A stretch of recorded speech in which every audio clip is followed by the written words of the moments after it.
Kelly's with us in Springfield, Mass. Hey, Kelly, how are you? I'm great. How are you, Dave? Better than I deserve. What's up? Okay, so I've read all your books, and I took your FPU class, and I fully have your 20% head knowledge. I cannot get the behavior down. What do I do? How old are you? 34. Okay. Are you single? I'm married. Okay. Is your husband on board with these ideas? I finally got him on board this summer with your plan, and we're trying to do it together. We put our money for the first time together since we've been married, and that's been 11 years. That's good. Okay. So, when you say you can't do the behavior, what is it that you can't do? We're like complete both free spirits. We eat out all the time. We spend money on things that we probably shouldn't. We love going to flea markets, and we've done so much better. We've come a long way, but we still keep messing up. I agree with one thing in your plan, but then he disagrees with something on your plan. So we fight about it, and then, he wants $100 a week for pocket cash. And he says, well, I work 2 jobs. I deserve it. We're still doing better than what we were. Call the ambulance. He works hard. Poor little boy. He works hard. That's sweet. Like the rest of us don't. Give me a break. Seriously. God, man. Well, here's the thing. You guys have got to decide why you're doing this. Why are you trying to get control of your money?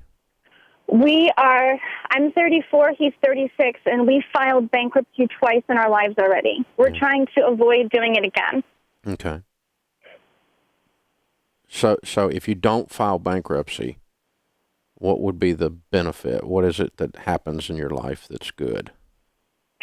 I finally get control of my money. Yeah. So for what? Why? I've never had control. My family's never had control. Why do you want control of your money? What are you going to do with it? I just want a savings account.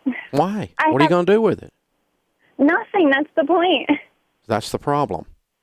This is why you can't stop changing your behaviors. Because you don't have any why. Your why is so vague. You need to write down, we want to change our family tree. I don't want my children to grow up and be stupid like I have been. That's what I wrote down when I went broke because I was stupid. When American Express called my wife and asked her why she would stay with a man that wouldn't pay his bills, I swore that day I would never have another phone conversation with American Express unless it was a wrong number. You got it? I got it. I was done. Why? Because I didn't want to be back there ever again. I'm going to change my family tree. We are never going to be here again. And see, you think, somehow you're playing with this like it's an intellectual game. It's got to get visceral for you and for him. And then he'll quit whining about the fact that he works. You follow me? I follow. Because I work. I work too, but I don't need to work anymore. But I work like a crazy person because I love what I do and because I'm working for bigger goals than just money nowadays. And so, you just got to have a why. And why I work is not $100 pocket money because I work hard. Why I work is because I want to hit some goals. I don't ever want to be here again, ever. Ever. And we're going to change our family tree. And then you need to write down in detail using EveryDollar online, get your detailed budget, and then the two of you look at that and go, this is what we're doing. And I didn't see flea markets on there. This is what we're doing. We're not doing anything that's not on this list. This is what we're doing with our money.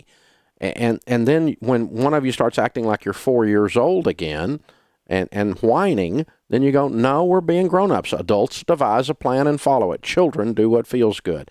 These are the kinds of conversations I had to have with me. I'm not fussing at you, Kelly. But this is me looking in the mirror at Dave going, look, you idiot, you got to change your life. And we drew a line in the sand. We said, that's it. Never again. Never again. And he's got to have that same trip, take that same trip with you, because right now you're just babysitting a child. I think we're both children, to be honest. Well, we all are. I am too, down inside of me. I can impulse or see something I like, or, get out of control, or get a goal that I think is bigger than the amount of money that I have. All of us have that ability. And so this is about, appealing to but you also have an adult side to you. And adults devise a plan and follow it. Children do what feels good. And so you got to look around and go, this freaking ain't working. It's a Dr. Phil moment. How's it working for you? It's not. Right. And so, we've had 2 bankruptcies. We fight about money. We're not winning. We're not getting traction. Something's got to change here. And you've got to have that I've had it moment, and then look clearly into the future and say, hey, I want to have this house paid off and own my house free and clear by X date. I want to have this debt that we've got cleared up by X date, and start setting some detailed goals with numbers. And then when you say, hey, I want to go out to eat, you go, well, we really can't, because we're trying to get the house paid off by X date. We're trying to get this car because we want to change our lives. You got to have a big enough thing that's bigger than the going out to eat. Because what's happening is that your impulses aren't as big as your nobility. You got to get your nobility bigger so that your impulses shrink in the sight of your nobility. Do you see what I'm talking about? I do. And that's an emotional maturity thing, and you can choose that. You can just decide, just like that. I just decided, and he can decide just like that. And yeah, he works hard, and I want him to have something for it. And $100 a week, depending on your household income, or $100 a month pocket money is not a big deal, depending on your household income. That might not keep you from hitting your goals. But the fact that he says, oh, I work hard, I deserve money, that's an indicator of where you guys are. So you've got to look out there and look for something that's big, a big, hairy, audacious goal, a BHAG. That's what Jim Collins calls it. And when you got a BHAG, you will do anything. And it's like I saw a bumper sticker the other day on a car. It said, nothing tastes as good as it feels to be thin. And then you go, look, it's just more fun to be thin than it is to be cramming food in my mouth all the time. I had a friend of mine lost 38 pounds this summer. And he, I was talking to him about it. He said, I just realized that nobody sneaks into my bedroom at night, duct tapes me to the bed, and force feeds me chocolate chip cookies. He goes, I'm a victim not of anything except my own inability to control me. Self-discipline. It's hard, though. I agree, Kelly. It's hard. All I can tell you is it's worth it. And you got to do it. You got to do it. So you call me back. Tell me how you're doing. I'd love to hear from you. Thanks for calling in. Hey guys, Rachel Cruz here. Hope you enjoyed that video from the Dave Ramsey Show. If you want to watch another great video, check out my video, 3 Things You Should Consider Renting, right over here, or click the link in the description below.